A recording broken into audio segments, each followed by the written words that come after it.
ہمارے بزرگ کہتے تھے کہ مسلمان وہ ہے جسے دیکھ کر اللہ یاد آ جائے، لیکن آج کل ہم دیکھتے ہیں باہر ہمارے نوجوان بھائی کس حالت میں ہیں۔ ایک طرف مسجدوں سے آواز آتی ہے حی علی الفلاح، آؤ کامیابی کی طرف، اور دوسری طرف ہمارے نیو جنریشن کیا کر رہی ہے، اپنی بے خدا باتوں میں مگن رہتی ہے۔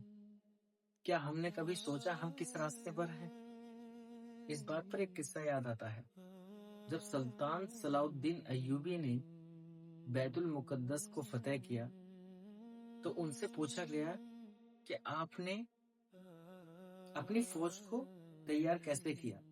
تو انہوں نے فرمایا، میں راتوں کو خیموں مطلب ٹینٹوں کے پاس سے گزرا کرتا تھا، تو جس خیمے سے رونے کی یا قرآن کی تلاوت کی آواز آتی تھی تو مجھے لگ جاتا تھا کہ یہاں سے ہی چیز پکی ہے، اور جن خیموں سے ہنسی مذاق، فضول باتیں یا خراٹوں کی آواز آتی تھی میں سمجھ جاتا تھا کہ یہاں ہارنے کا ڈر ہے۔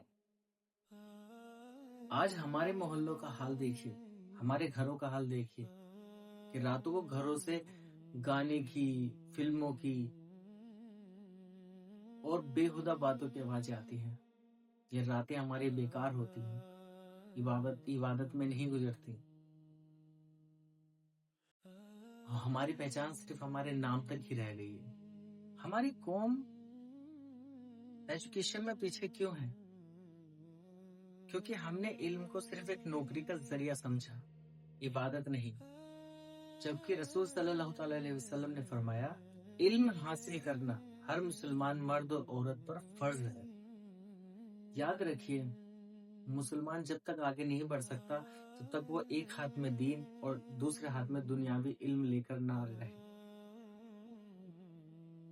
اور یہی کمی ہے کہ آج اس ٹائم پر یہ چیزیں چھوڑ کر لوگ تماشے کے پیچھے پڑ گئے ہیں، اور تبھی آج سب سے پیچھے کھڑے ہیں۔ لوگ کہتے ہیں کہ اب مسلمان زبان سے مسلمان نہیں لگتے۔ اس کا مطلب یہ نہیں کہ ہمارے زبان میں وہ مٹھاس یا وہ بات ختم ہو گئی جو ہمارے صحاباؤں کے زبانوں میں تھی۔ ایک چھوٹا سا قصہ ہے کہ ایک یہودی تاجر صرف اس لیے مسلمان ہو گیا تھا کہ ایک مسلمان بکری کرنے والے نے اس کو سامان بیچنے سے پہلے اس کی ساری کمیاں گنا دی تھی۔ اور آج کا ٹائم ایسا ہے کہ ہم نماز میں جاتے تو ہیں مسجدوں میں، لیکن مسجدوں سے باہر آ کر غیبت، جھوٹ، فریبی، دھوکے بازی، یہ سب چیزیں کرتے ہیں۔ ہم اس بات کے لیے صرف نئی پیڑھی کو ہی دوش نہیں دے سکتے، ہمیں اپنے گھروں میں بھی بدلاؤ کرنا ہوگا۔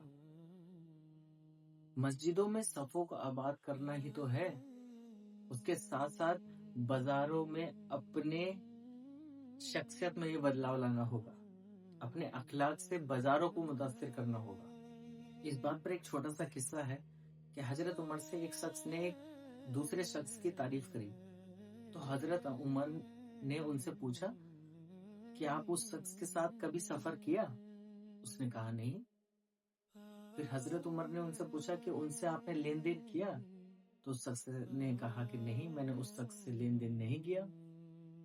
تو پھر حضرت عمر نے کہا کہ آپ اس شخص کو نہیں جانتے، اس شخص کو آپ نے صرف مسجد میں سر جھکاتے ہوئے دیکھا ہے۔ سیدھی بات یہ ہے کہ ہمیں صرف رکوع اور سجدوں والا ہی مسلمان نہیں بننا ہے، بلکہ ہمیں ایک پڑھا لکھا ایماندار مسلمان بننا ہے۔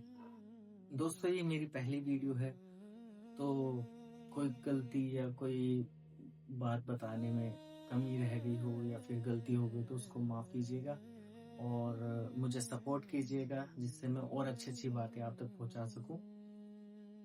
تو اپنا ساتھ بنائے رکھیے۔ رمضان مبارک۔